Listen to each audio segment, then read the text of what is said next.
इस चैनल पे उपस्थित सभी विद्यार्थियों को गुड मॉर्निंग। आइए, आप जो इस प्रकार से समय निकाल करके लाइव क्लास की ओर अग्रसर हैं, मैं आपके लिए भी उतना ही अग्रसर हूं। आज हम लोग इस वीडियो में दोनों लेंस में अंतर, अवतल लेंस और उत्तल लेंस में अंतर पढ़ेंगे। इसके बाद अवतल लेंस, उत्तल लेंस और साधारण कांच की प्लेट को बिना छुए कैसे पहचान करेंगे, एक बिना छुए और एक छूकर, दोनों का क्वेश्चन अलग अलग है। पहचान कैसे करेंगे, 3 क्वेश्चन हुआ। चौथा है अवतल लेंस, उत्तल लेंस के उपयोग के बारे में बताएंगे, लिखेंगे। इसके बाद हम लोग को है लेंस सूत्र और आवर्धन।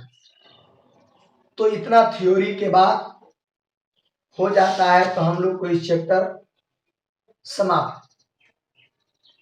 और इस चैप्टर में कुछ किताबों में वायुमंडलीय अपवर्तन के बारे में भी जोड़ा गया है, लेकिन हम आगे वाले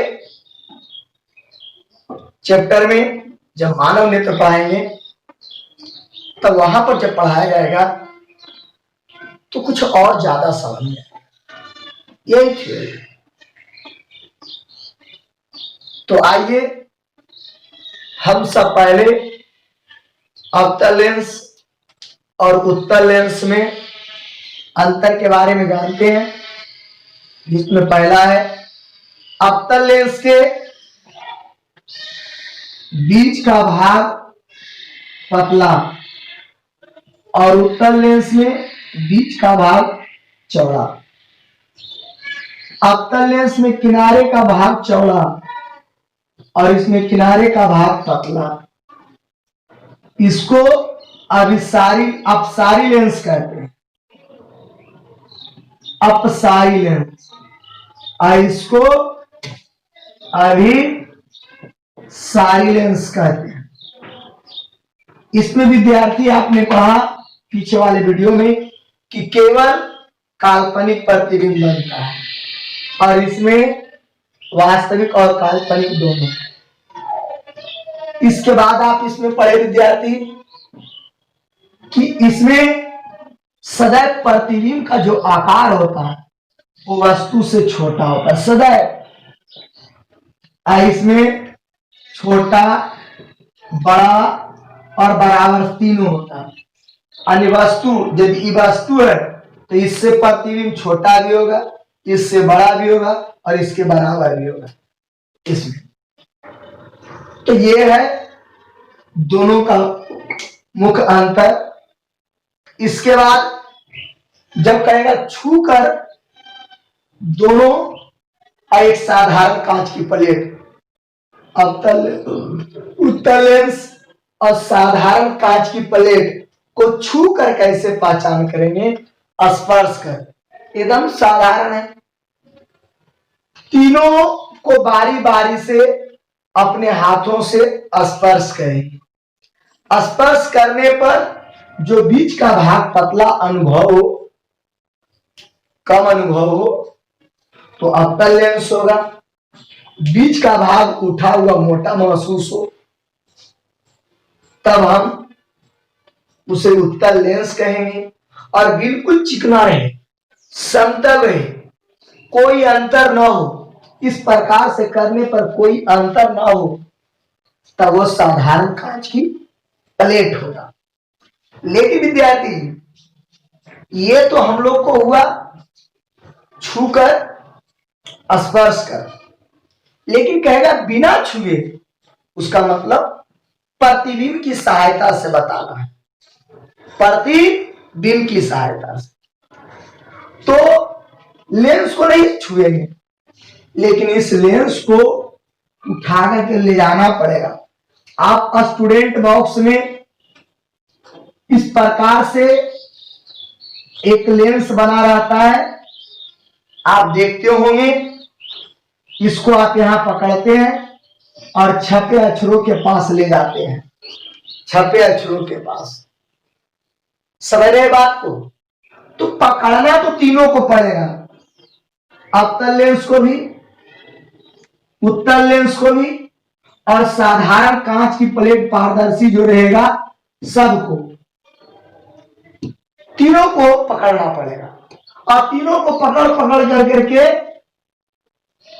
तीनों को पकड़ के छपे अक्षरों के पास ले जाते हैं। ले जा कर करके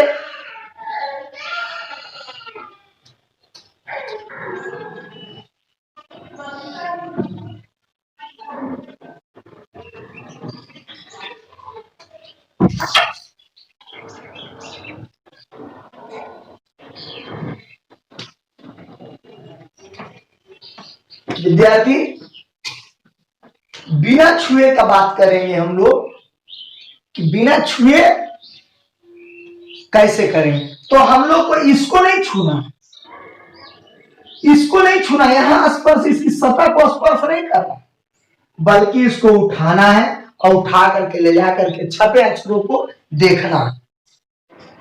छपे अक्षर को ले जा करके देखेंगे तो जिसमें छोटा और सीधा दिखाई पड़ेगा अवतल लेंस होगा, जिसमें बड़ा और सीधा दिखाई पड़ेगा उत्तल लेंस होगा, और जिसमें हूबहू मतलब जैसा है वैसा दिखाई पड़ेगा तो साधारण कांच की प्लेट है।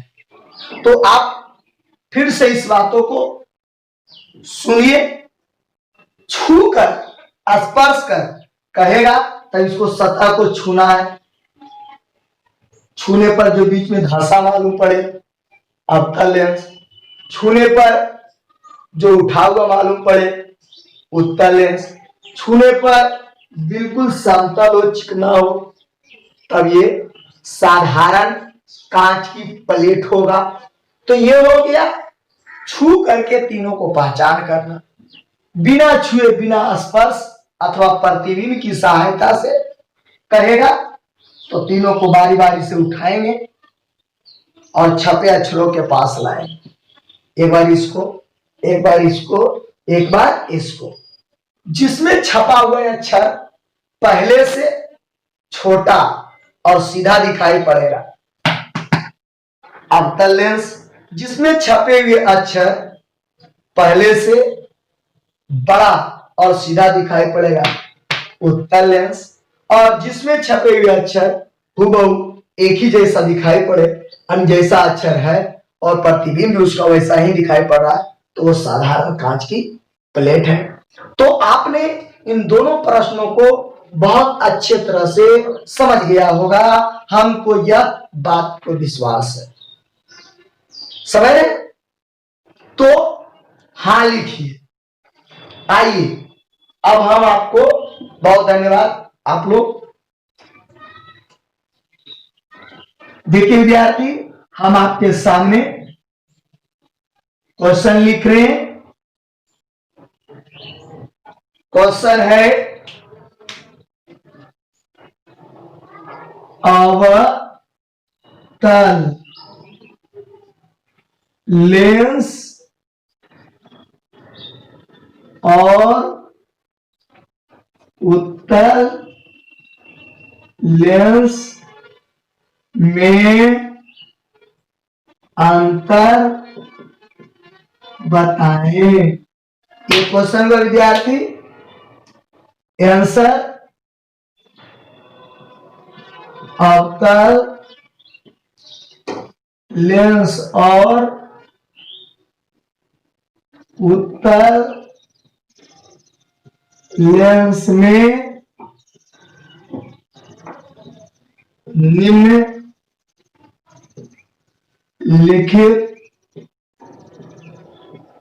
अंतर है। एक तरफ विद्यार्थी अवतल लेंस और एक तरफ विद्यार्थी उत्तल लेंस। ये हुआ पहला पॉइंट। इसका उपनाम मतलब दूसरा नाम, उपनाम अपसारी लेंस है। इसका विद्यार्थी, इसका उपनाम अभिसारी लेंस है। दूसरा, इसमें ध्यान दीजिएगा, इसमें केवल काल्पनिक प्रतिबिंब बनता है। इसमें विद्यार्थी, इसमें दोनों प्रकार के प्रतिबिंब बनता है। तीसरा, इसमें प्रतिबिंब का आकार वस्तु से सदैव छोटा होता है, छोटा होता है। तीसरा, इसमें प्रतिबिंब का आकार वस्तु से बड़ा, छोटा और बराबर भी होता है। और चौथा बात बहादुर,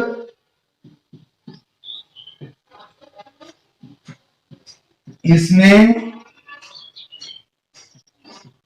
प्रतिबिंब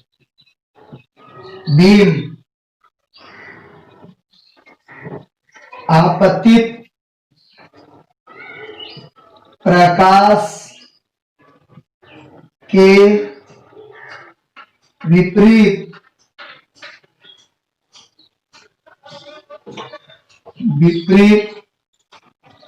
दिशा में बनता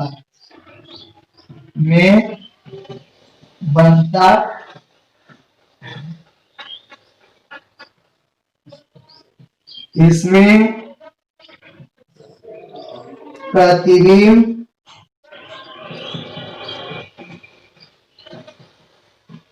दोनों ओर बनता है। और तो ये था आप लोग को अंतर विद्यार्थी, जो आपको पीछे पढ़ाया गई और अभी दिखाया गया। देखिए विद्यार्थी, आपको अभी आपके सामने लिखा गया है।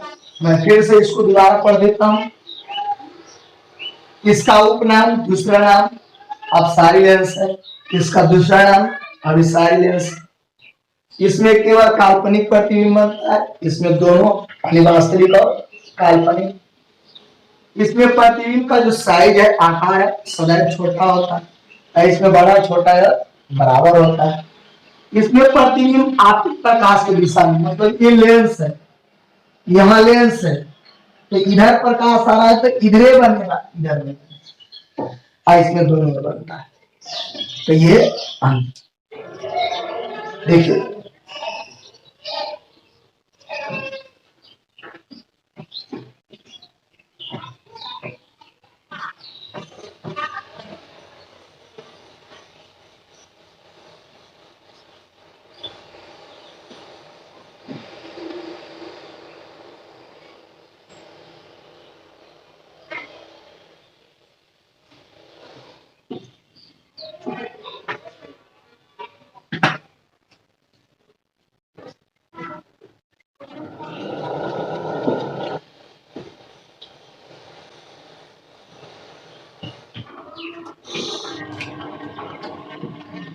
देखिए विद्यार्थी, क्वेश्चन अवतल लेंस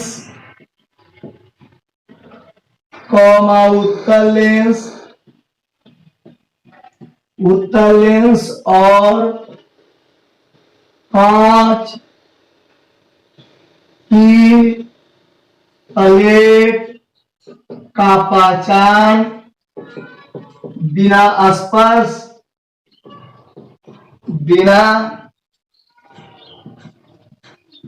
स्पर्श कैसे किया जाता है? किया जाता है बिना छुए। आपको तीनों को पहचान करना है। कैसे करेंगे? अभी आपको बताया गया है कि तीनों लेंसों को बारी बारी से पास, छपे अक्षरों के पास लाते हैं। लाने से जिसमें अक्षर का आकार पहले से सीधा और छोटा दिखाई पड़ेगा, अवतल लेंस होगा। जिसमें छपे अक्षर का आकार पहले से सीधा और बड़ा दिखाई पड़ता है, वह उत्तल होगा। और जिसमें हुबहू दिखाई पड़ेगा, वह साधारण कांच की प्लेट होगा, यानी कांच की प्लेट होगा। इसी प्रकार से लिखा जाता है।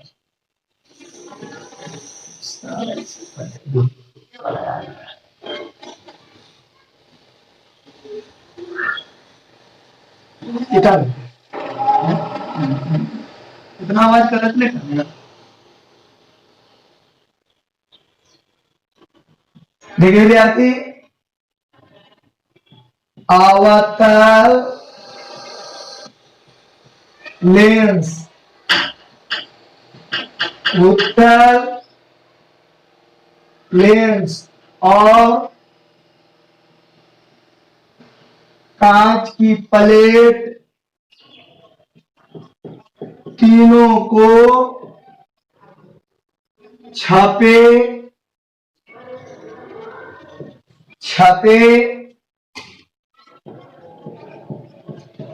अक्षरों के पास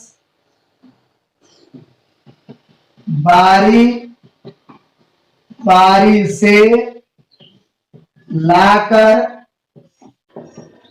देखते हैं तो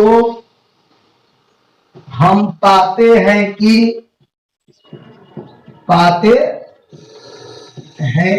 पहला, जिसमें छपे अक्षर का आकार सीधा और छोटा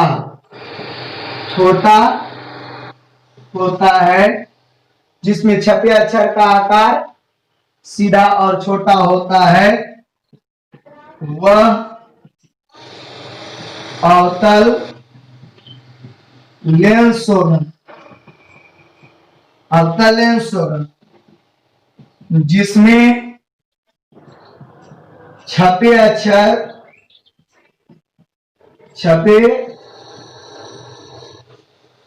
अक्षर का आकार सीधा और बड़ा होता है,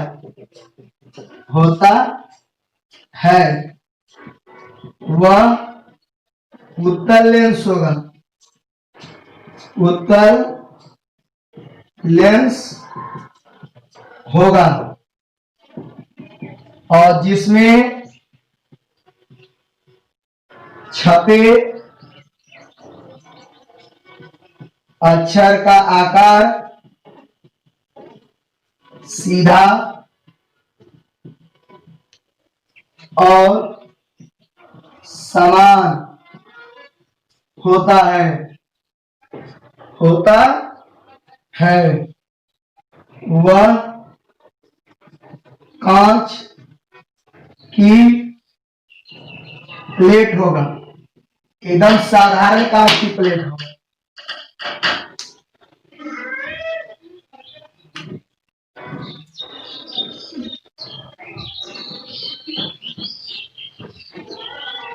चलो चलो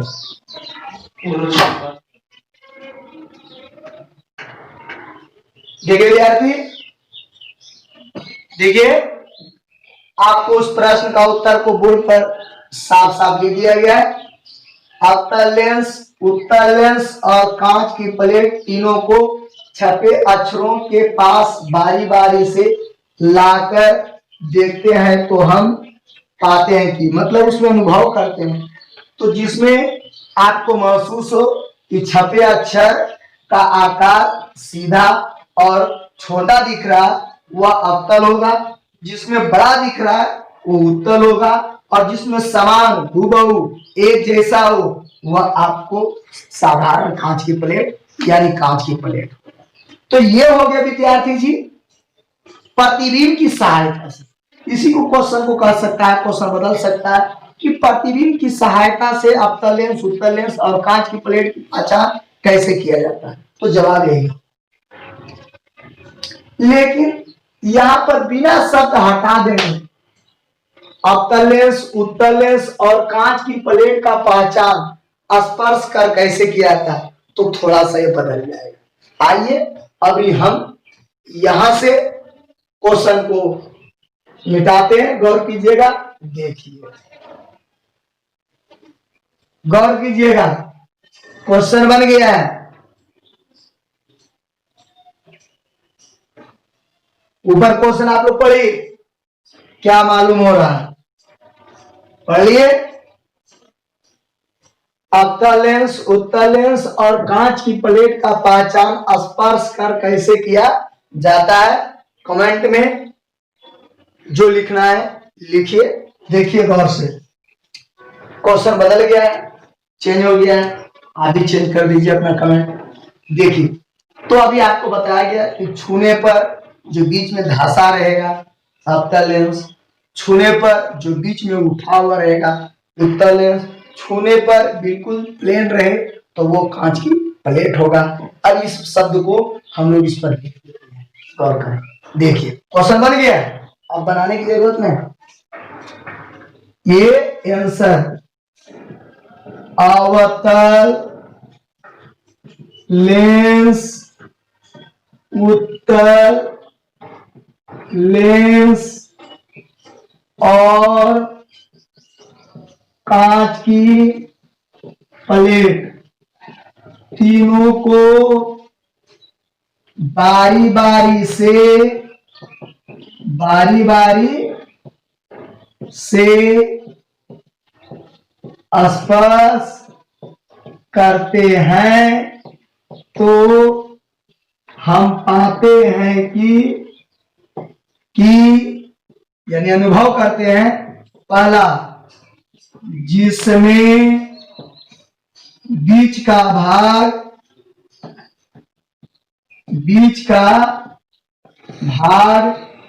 पतला होगा वह अवतल लेंस है। किसमें पतला होगा, बीच में जिसमें पतला होगा वो अवतल लेंस है। दूसरा बात, जिसमें बीच का भाग मोटा होगा वह उत्तल लेंस है। कौन है, उत्तल लेंस। और तीसरा, जिसमें सभी भाग एक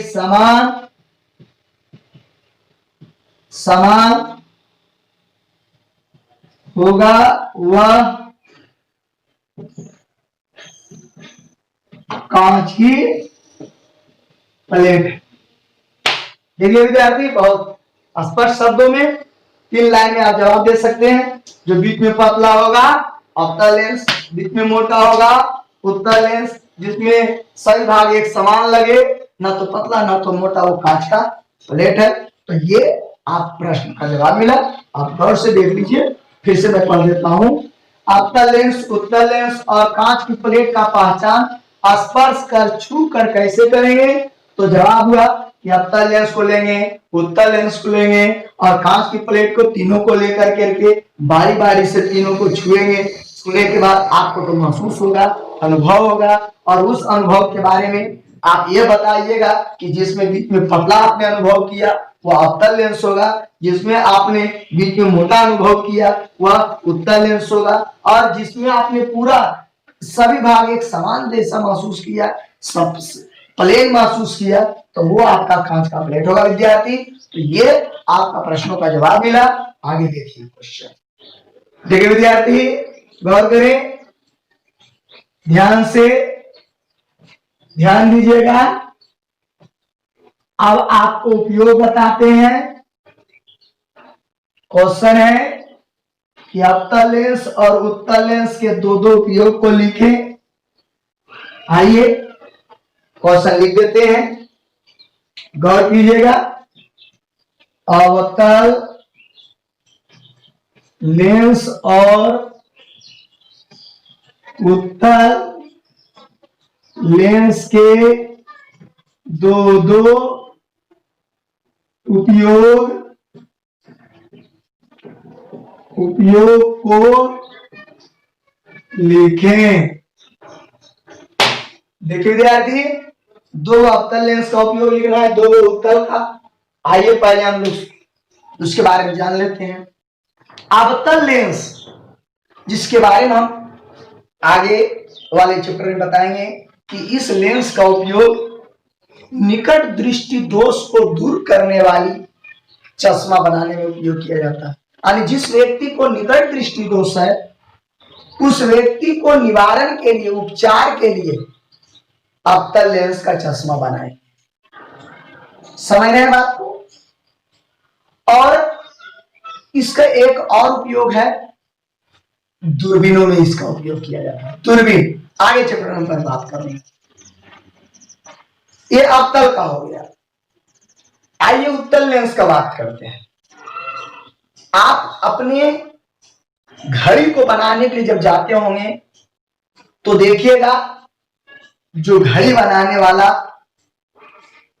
मिस्त्री होता है, आप देखिएगा एक गिलास की तरह होती है जिसको एक आंख में वो लगा लेता है।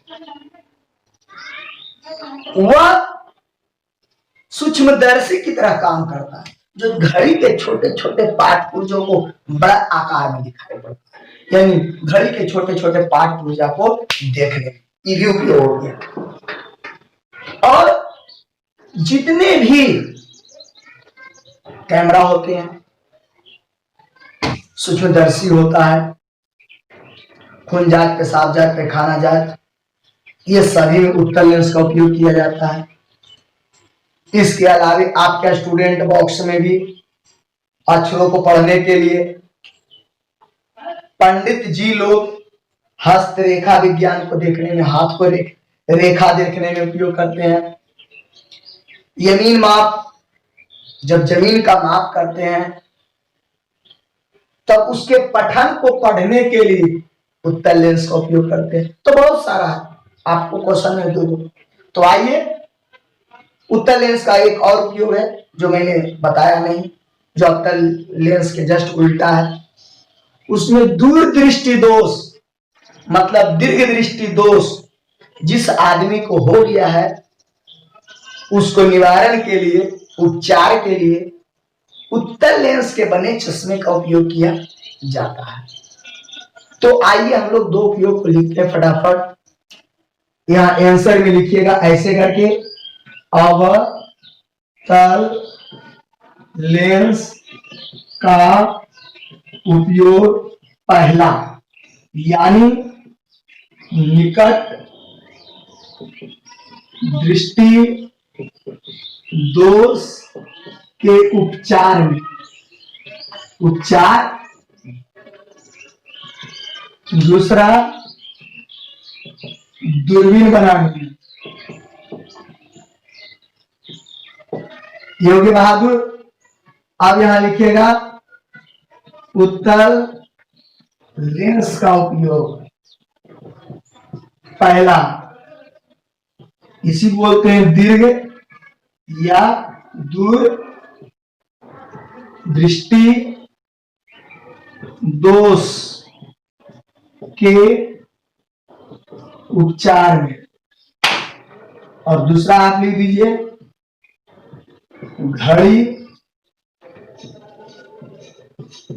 घड़ी के छोटे छोटे पार्ट ऊर्जा को देखने में। ये था विद्यार्थी दोनों का दो उपयोग, निकट दृष्टि दोष को दूर करने में, इधर दीर्घ दृष्टि दोष को दूर करने में, उसमें दूरबीन को बनाने में, और इसमें घड़ी के पार्ट पुर्जे को बनाने में। दूरबीन में आपको उत्तल दर्पण का भी उपयोग किया जाता है, आगे आपको बताया जाएगा। दूरबीन में दो प्रकार के होता है, खगोलीय दूरबीन, वैद्युतीय दूरबीन।